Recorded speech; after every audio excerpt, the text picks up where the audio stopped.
34. Dear Kiddo, take my hand into darkness, and also a completely unnecessary detour for organic pizza. Letters to my son on why I hate his mother. Ah, yes, the trip to Beaver Creek. A journey that was supposed to be relatively straightforward. Just some highway miles, a quick stop at Mom's old childhood idol's house. And then off to a resort town where we could pretend that this whole thing wasn't one long, exhausting exercise in psychological unraveling. But no, of course not, because the universe and Mom had other plans. The Kelly debacle, when the rich closed their gates. Now, let's talk about Kelly. As previously discussed, Kelly was not Mom's friend. Kelly was Mom's lifelong, unachievable standard of perfection. Kelly was rich, blonde, effortlessly elegant, and completely uninterested in Mom's existence unless it served as a backdrop for her own superiority. So when Mom had been banking on staying at Kelly's house in Denver, she fully expected to be welcomed into her palatial estate like a visiting dignitary. Instead, Kelly shut the gates. Her excuse? Oh, sorry, I just had a baby. I can't have guests right now. It might disrupt the infant's sleep. Which is, of course, bullshit. Let's break this down for a second. It's not like we were showing up to throw a house party. We weren't going to run into the nursery, screaming lullaby remixes. I had been around kids. I knew how to be quiet. Mom and I were not drunken frat boys looking to rage in her living room. So, what was really going on? Simple. Kelly didn't want us there, and that's when it became clear just how different Mom and I were.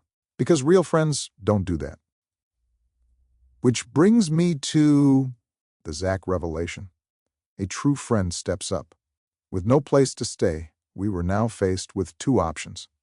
Get a hotel like normal human beings. Start a side quest of unnecessary drama, inconvenience, and expensive nonsense.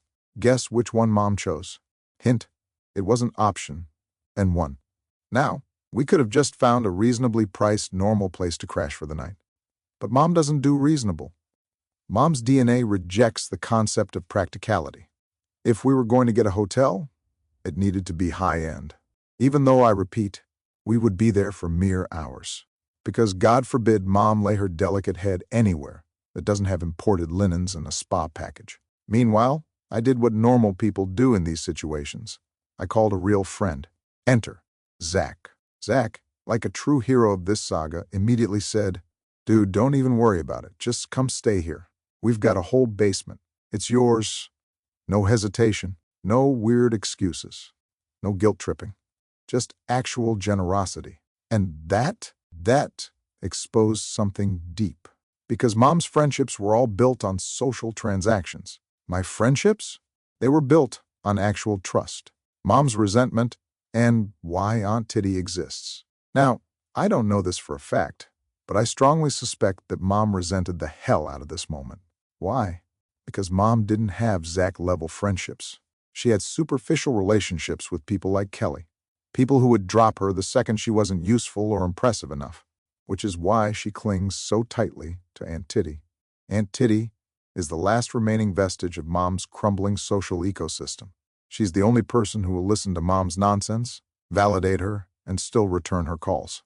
And when all your friends are gone, the last one standing starts looking like a soulmate. But before we could actually get to Zach's house and revel in the kindness of real friendship, Mom had one more obstacle to throw in our way. The great organic pizza detour of doom. Now, remember, I was trying to get us to Zach's place at a reasonable hour because, unlike Kelly the baby lady, Zach actually had small children. So my goal was simple. Get there before it was too late, be polite guests, and let him get some damn sleep. But Mom needed food, and not just any food. Because could she grab a quick bite at a drive-thru like a normal person? Absolutely not. No. She needed a real meal. And not just a real meal, but a real meal that required us to drive a full half-hour off course to a restaurant that specialized in organic, artisanal, hipster-approved pizza. Because God forbid she just eat a goddamn sandwich. The final breaking point. By the time we finally rolled into Zach's driveway, I was so done. Done with the detours. Done with Mom's nonsense. Done with her inability to grasp that this whole night was a waste of time and energy. And as I settled into the basement, Finally able to breathe, I had one last realization. Some people choose chaos. Mom, she doesn't just choose it. She thrives in it.